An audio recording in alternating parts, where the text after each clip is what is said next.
안녕하세요. 장창호 삼국유사 제3권 첫편 검은고 갑을 쏴라 입니다.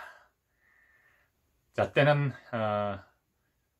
신라 제21대 소지 마립간이 즉위하고 488년까지 굉장히 자연재해와 자전전쟁이 있었습니다.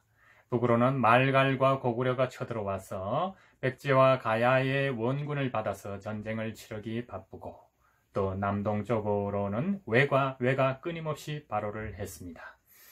이 사회적인 뒤치다꺼리도 수습하기가 어려운데 자연재해까지 겹쳤습니다. 한 해에는 겨울에는 주로 불이, 화재가 이곳저곳에서 발생하고, 여름에는 가물어서 농사가 안 되고, 또 어떤 여름에는 폭우가 쏟아져서 홍수가 나고, 또 그 다음에 질병, 역병이 돌아서 많은 백성들이 죽곤 했습니다. 그래서 민심이 조금씩 흉흉해지기 시작한 때였습니다. 자, 그래서 어느 겨울 488년 정월 대보름에 대낮에 임금이 신하들과 백성들의 마을을 구경하는 나들이를 감행을 합니다. 민심도 추스르고, 또 걱정도, 여러 가지 나랏일에 대한 걱정에서 잠시 놓여서 환기하려는 어떤 의미가 있었을 것입니다. 그래서 긴 행렬을 이루어서 백성들의 길로 가고 있었습니다. 그런데 그 앞에 쥐가 나타나는 거였습니다. 자, 백성들도 먹기 힘든 시대, 쌀도 보리도 잡곡도 많이 귀했겠지만 쥐들은 또 얼마나 배가 고팠겠습니까? 그래서 쥐들이 이렇게 길거리에 많았겠죠. 그래서 군사들이 이 쥐를 잡아서, 백성들도 마찬가지입니다. 요즘은 뭐 고기가 먹으러 간다 이렇게 하면 쇠고기를 먹고 돼지고기를 먹고 이렇게 닭고기도 먹고 이렇게 하지만, 옛날에는 쥐를 잡아서 먹었고요. 그 쥐고기가 굉장히 맛있다고 하는 얘기도 저도 고등학교 때 쥐를 잡아 먹어본 고등학교 친구에게 들어본 적이 있습니다. 그만큼 배가 고팠겠죠. 그러니까 백성들도 이 쥐를 잡아 먹기도 했고, 또 쥐가 쌀을 담아 놓으면 쥐가 다 굉장히 이렇게 많이 먹어버리지 않습니까? 그러니까 그러다가 쥐한테 물리는 경우도 있었다고 합니다. 그래서 쥐에게 발을 물릴 때 아야! 하지 말고 천석 이렇게 3번을 하면 천석군이 된다는 그런 미신까지 생겨났다고 합니다. 어쨌든 쥐가 와서 쥐를 잡으러 가니까 그 쥐가 간 곳에 까마귀가 날아왔습니다. 그래서 까옥 하면서 무슨 메시지를 전하려는 것처럼 따라오라 하는 이런 소리로 들렸습니다. 그래서 임금이 그 까마귀를 놓치지 말고 따라가자 해서 행렬이 까마귀를 쫓고 있었습니다. 그런데 까마귀와 가는 곳에 어느 마을에 돼지가 꿀꿀거리는 소리가 났습니다. 가만 보니까 집돼지 2마리가 힘을 겨루고 싸우고 있었습니다. 자, 돼지의 싸움 보셨습니까? 뭐 여러 가지 동물들, 투견도 있고 투개도 있고 또 강아지끼리 싸움을 붙이고 하는 지난 날들의 습속이 있긴 하지만, 옛날에는 또 이렇게 키우면서 서로 힘겨루는 게 어떤 욕망에 속하기 때문에 가축들 싸움을 많이 붙인 모양입니다. 이때는 이 집 돼지와 저 집 돼지가 싸움을 붙인 게 아니고, 돼지들도 우리에서 나와서 먹을 게 없으니까 길에 풀어서 먹인 경우도 많았다고 합니다. 그래서 돼지들끼리 서로 어떤 먹이를 주워 먹으려다가 부딪힌 거겠죠.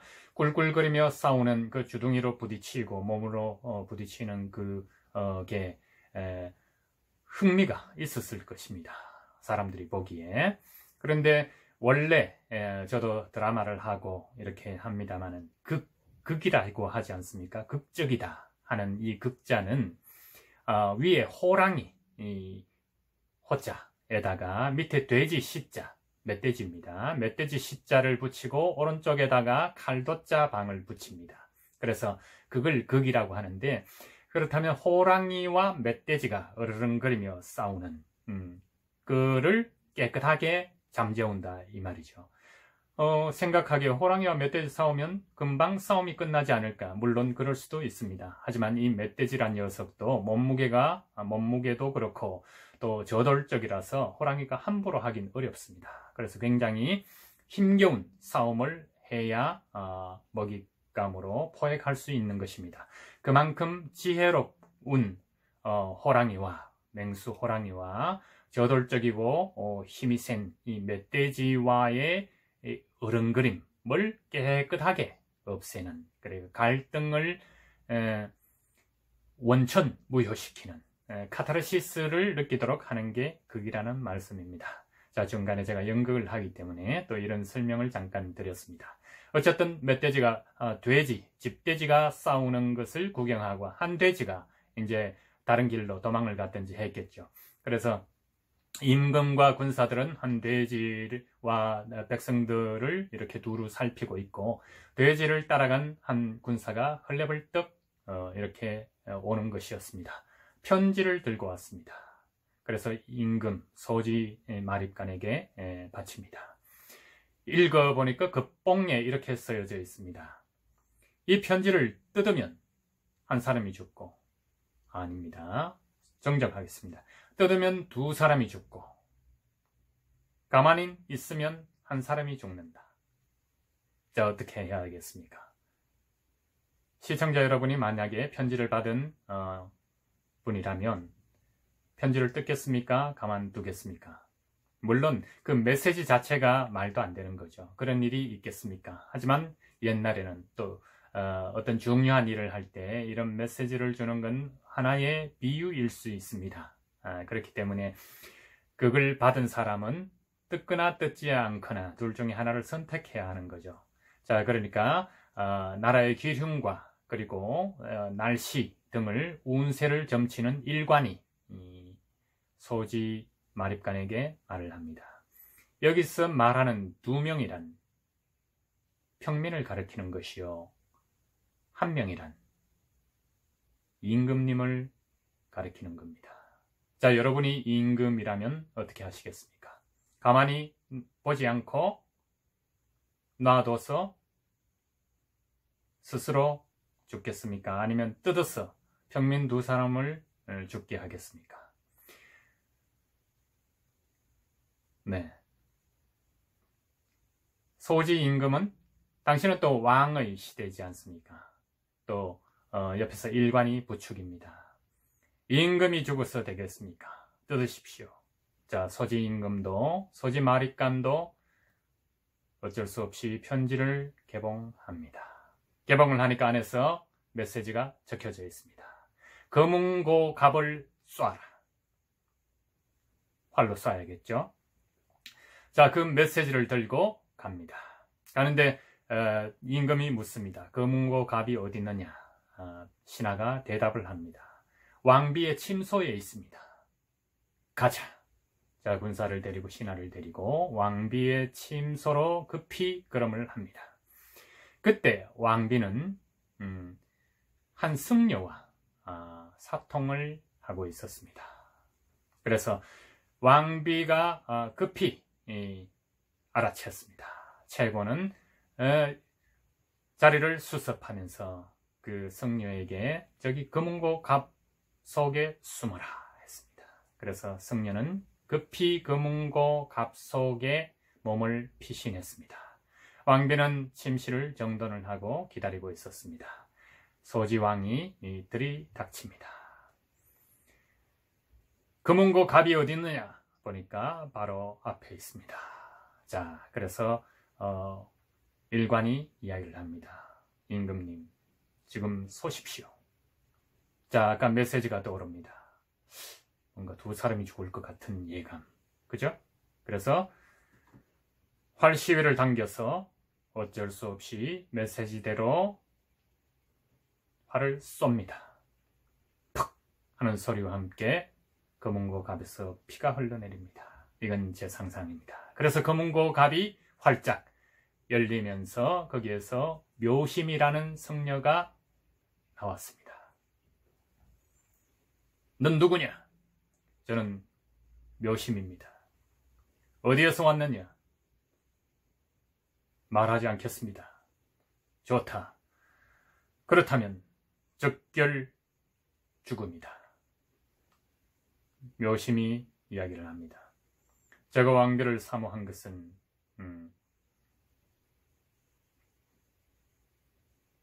왕비는 어떤지 모르겠지만 저는 진심으로 사랑했습니다. 하지만 신라의 법에 따라 저는 죽어야 합니다.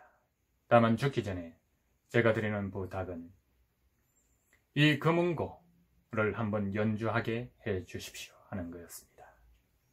금운고 소리. 여러분 잘 아시죠? 이런 비 오는 날 들으면 굉장히 울림이 큰 악기입니다. 그래서 산 사람 소원도 들어주는데 마지막 죽어가는 사람의 소원은 마땅히 들어줘야 할 겁니다.